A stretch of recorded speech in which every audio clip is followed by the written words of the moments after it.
In 2026, the threat of an Israeli strike on Iran looms larger than ever. It's not a simple decision, it's the product of an unstable equilibrium where diplomacy, deterrence, and regional de-escalation leave a volatile situation unresolved. The stakes couldn't be higher. In the past 2 years, the world has watched as Iran crossed critical thresholds, launching direct attacks on Israel and in return seeing Israel strike Iranian strategic assets. But this isn't just about a potential military exchange. It's about a delicate balance. The risk of conflict is not purely about weapons or missile strikes, but about time. How much longer can the world wait before the nuclear ambiguity forces action? As Iran continues to build its nuclear capabilities, Israel faces an ever-narrowing window to act. How much longer can this unstable equilibrium hold before it tips into all-out confrontation? Will Israel strike, or will diplomacy find a way to keep the peace? Let's explore the forces at play and understand why the risk of war in 2026 is so dangerously real. At the heart of this escalating tension is the nuclear question. Can Israel afford to wait longer, or is the time to act now? Iran's nuclear program is shrouded in ambiguity, and that uncertainty has created a ticking clock. Despite years of sabotage and military action, Iran's stockpiles of highly enriched uranium continue to grow, and critical nuclear infrastructure remains intact. As of late 2025, international monitoring bodies like the IAEA have repeatedly stressed the need for full access, but the gaps in verification only deepen the mistrust. For Israel, the real danger isn't just the enriched uranium, it's the fact that Iran could rebuild key nuclear facilities under the radar. If Iran can hide its progress, the warning time for Israel could shrink dramatically, leaving little room for a response. This uncertainty means that every moment of delay increases the risk of a nuclear breakthrough, one that Israel may feel it cannot let happen. But can Israel make a preemptive strike without triggering a regional catastrophe? The clock is ticking, and every day that passes brings us closer to the tipping point. But what exactly is happening behind the scenes to push both sides towards the brink? Let's take a deeper look at the history and mechanics that have led us here.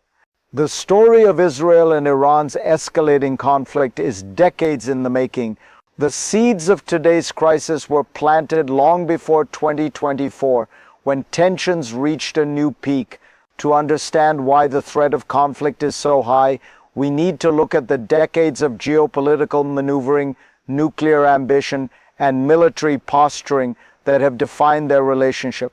Since the 1979 Iranian Revolution, Iran has positioned itself as a regional power with aspirations of global influence. Israel, seeing Iran as an existential threat, has long been on guard against Tehran's ambitions, especially its pursuit of nuclear weapons, but the conflict truly intensified in recent years as Iran moved closer to achieving nuclear capabilities. Throughout the 2000s and 2010s, Israel and its allies attempted to contain Iran through diplomacy, sanctions, and covert operations. Yet Iran's nuclear program continued to advance, with each setback followed by a new challenge. In 2024, the situation shifted dramatically. Iran launched unprecedented direct attacks on Israeli interests, and in response, Israel escalated its operations, targeting key Iranian assets. But these strikes were just a warning, far from the ultimate objective. The game had changed, and the stakes were now higher than ever. What was once a distant possibility is now a looming reality. This volatile history has led to the current standoff, where one wrong move could trigger an all-out war. But what exactly is the strategic calculus behind these actions? In 2024, a tipping point was reached when Iran directly attacked Israeli interests, marking an unprecedented escalation. This wasn't just another proxy strike, it was a clear act of aggression, pushing Israel to confront Iran's nuclear ambitions head-on. Israel, in turn, responded with a series of targeted strikes on Iranian strategic assets, an eye for an eye. But this was just the beginning. By mid-2025, Israel had raised the stakes even higher, with discussions about larger, more comprehensive military operations aimed at dismantling Iran's nuclear and air defense capabilities. These strikes were not just punitive, they were a message. Israel was willing to escalate, even at great cost, to prevent Iran from achieving a nuclear weapon. But the question remained, how far would Israel go, and at what cost? The timing of these strikes was crucial. As Israel struck, Iran's nuclear facilities were still vulnerable, and their integrated air defenses had yet to fully recover. In essence, Israel saw a window of opportunity, a chance to weaken Iran before it could rebuild its most critical capabilities. The result? A temporary advantage. But the crisis didn't end with those strikes. It only created a more dangerous environment for the future. This wasn't just a single attack, it was a warning shot. The stakes were clear. Any further escalation could send the region into chaos. What would happen if this fragile balance tipped once again? At first glance, Israel's military actions might seem like isolated strikes, reactive and impulsive. But behind these decisions lies a far more calculated, strategic logic. The true driver of Israel's decision to strike or to hold back relies on an intricate web of intelligence, military capability, and perception of Iran's nuclear progress. It's not just about hitting targets, it's about understanding the mechanics of Iran's nuclear program and how it might evolve. Israel's strategy is built around thresholds. The decision to strike becomes more likely when intelligence suggests that Iran is rebuilding its air defenses around key nuclear sites or dispersing critical nuclear enrichment equipment. These are the moments when Israel believes Iran is getting closer to a breakout scenario where it could push its nuclear program beyond Israel's monitoring capabilities.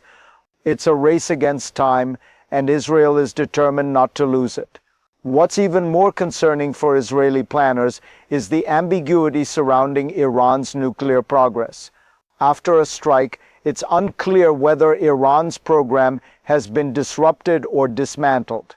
If Israel believes that it has only delayed Iran's nuclear ambitions, the risk is that Iran could quickly rebuild and advance its capabilities. This is the moment when Israel may feel it has no choice but to act again, to prevent Iran from reaching the point of no return. The calculus is complex, and every decision is a gamble. How can Israel ensure that it doesn't miss the narrow window of opportunity while avoiding a catastrophic escalation? By late 2025, the situation had grown even more precarious. Israel's military actions had achieved some initial successes, but the stakes were rising as Iran began to rebuild its key capabilities faster than expected. The military balance that had momentarily favored Israel was now shifting. Iran's missile and drone technology, once considered a vulnerability, was evolving rapidly. Israeli defense experts knew this. Iran would adapt, learn, and improve its strategies. The next phase of escalation was imminent. The tipping point came when Israeli intelligence indicated that Iran had made significant strides in restoring its air defenses and missile capabilities. This was a direct challenge to Israel's military advantage. The moment Israel perceived this shift, it entered a heightened state of alert, knowing that its window of opportunity was closing fast. The urgency to strike again grew, not just to prevent a nuclear breakout, but to halt Iran's military evolution before it became too difficult to counter. The threat of escalation became more tangible. An Israeli strike at this moment could trigger massive retaliation. Iranian missiles could target population centers, while Hezbollah and other proxies could ignite conflicts on multiple fronts. But the greater risk was not just military, it was the potential for a broader regional conflict that could pull in other nations and destabilize the entire Middle East. The second mini-crisis was a stark reminder of the stakes. Israel could no longer afford to be passive. The window to act before Iran rebuilt its critical infrastructure was rapidly closing. But how far would both sides go before the situation became uncontrollable? As tensions rise, the consequences for ordinary people are profound. In Israel, the constant threat of missile strikes and retaliation has shaped a society already accustomed to insecurity. Families live in the shadow of potential conflict, their daily lives interrupted by air raid sirens, shelters, and a growing sense of unease. The Israeli government's posture on Iran, positioning it as an existential threat, resonates deeply with citizens who often view the conflict through the lens of survival and security. But it's not just Israel feeling the pressure. In Iran, a different kind of fear grips the population. Economic sanctions have already taken their toll, but the possibility of an all-out war sends shockwaves through the population. The regime's narrative of resistance to external threats is key to maintaining internal unity, yet the pressure of military strikes, economic collapse, and diplomatic isolation is beginning to crack that unity. As the possibility of conflict looms larger, ordinary Iranians find themselves caught in the crossfire of geopolitics, their lives uncertain, their futures clouded by the decisions of leaders far above them. The human toll of this conflict is a heavy one. The rhetoric of both governments speaks to military strategy, geopolitical influence, and national security. But for the people, whether in Israel or Iran, the impact is personal. Families, communities, and futures are at stake, trapped in the narrative of a conflict that once triggered could be nearly impossible to reverse. As the risk of conflict grows, the people on both sides of this equation are left to wonder, will their lives be defined by the decisions of politicians, or can the tides of war still be turned? The human cost is something we cannot afford to ignore. The potential Israeli strike on Iran is not just a regional concern, it's a global flashpoint with far-reaching consequences. The Middle East is a crucial crossroads for energy and trade, and any significant escalation threatens to disrupt global supply chains, particularly through strategic choke points like the Strait of Hormuz. Iran holds considerable leverage over global energy markets, controlling a key passage for oil shipments. A conflict could choke off vital energy flows, sending shockwaves through markets already strained by geopolitical instability. Oil prices would surge, and nations from Europe to Asia could face severe economic consequences as disruption in the region sends ripples across international markets. It's a sobering reminder of how connected we are in today's globalized world. What happens in one part of the globe doesn't stay there. Moreover, the ripple effects of this conflict would not stop at energy markets. The strategic alliances between the US, Israel, and various Middle Eastern countries would be tested, potentially drawing in international powers like Russia and China. Russia, with its close ties to Iran, might weigh in to protect its interests, creating a proxy conflict that could spiral out of control. A strike by Israel is not just a blow to Iran, it could be a seismic event that reshapes the global order. The world is watching, and the consequences will be felt far beyond the borders of the Middle East. As we look ahead, three potential scenarios emerge, each with its own set of risks and opportunities. These scenarios depend on the actions of both Israel and Iran, but also on the global response, particularly from key players like the US, Russia, and the broader international community. Scenario 1: diplomatic resolution, a fragile peace. The most optimistic outcome is a diplomatic breakthrough. If the US and its allies can broker a deal that forces Iran to halt its nuclear program with full verification from international bodies like the IAEA, a fragile peace could emerge. This scenario would require both sides to swallow significant political costs. For Israel, it would mean accepting a delayed but potentially lasting solution. For Iran, it would require scaling back its nuclear ambitions under the watchful eye of global inspectors. But such a scenario is far from guaranteed. The uncertainty surrounding Iran's nuclear program and the lack of trust between the parties make this outcome difficult to achieve.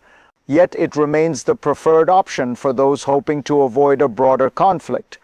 Scenario 2: limited conflict. A narrow, dangerous escalation. A more likely scenario is a limited conflict, an Israeli strike on Iran's nuclear and military infrastructure, followed by Iranian retaliation through missile attacks, drone strikes, and proxies. This scenario would trigger a series of regional conflicts, particularly in Lebanon, Syria, and Iraq, but may not escalate to a full-scale war. The international community would scramble to contain the fallout, with the US and other global powers attempting to broker a ceasefire.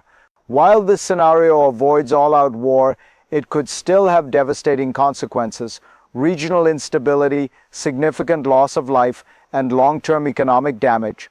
It could also provoke further retaliations, creating a dangerous cycle of escalation. Scenario 3: full-scale regional war. The worst-case scenario is a full-scale regional war, where the conflict between Israel and Iran spills over into neighboring countries. Hezbollah and other Iranian-backed militias could launch widespread attacks across Israel's northern borders. Meanwhile, Iranian forces could retaliate directly, targeting Israeli civilians and military infrastructure. The US could be drawn in, either through its support for Israel or as a result of attacks on American interests in the region. This scenario would send shockwaves through global energy markets, disrupt international trade routes, and destabilize the Middle East for years to come. Millions could be displaced, and the humanitarian crisis could rival any the region has seen in recent history. Each of these scenarios carries significant risks and consequences. The question is, can the world find a way to avoid the worst-case outcome, or are we already on a path toward an irreversible escalation? As we stand on the precipice of an uncertain future, one thing is clear: the stakes have never been higher. The delicate balance between Israel and Iran could tip in any direction: toward diplomacy, toward limited conflict, or into a devastating regional war. But the path we choose will not just define the Middle East, it will shape the global order for decades to come. The risk of war in 2026 is very real, and every decision made in the coming months will carry immense consequences. Leaders on both sides must weigh the costs of escalation against the potential for diplomacy. The world's role is just as critical. Can international powers, particularly the US, broker peace and ensure that both Israel and Iran find a way to coexist without catastrophe? As we watch these developments unfold, we must ask ourselves, how much longer can the world afford to dance on the edge of war? The time for action, whether through diplomacy, de-escalation, or decisive military moves, is now. The question is, what kind of future will we create? What do you think? Should Israel take the next step, or is there still a way to avoid war? The fate of the region and the world hangs in the balance.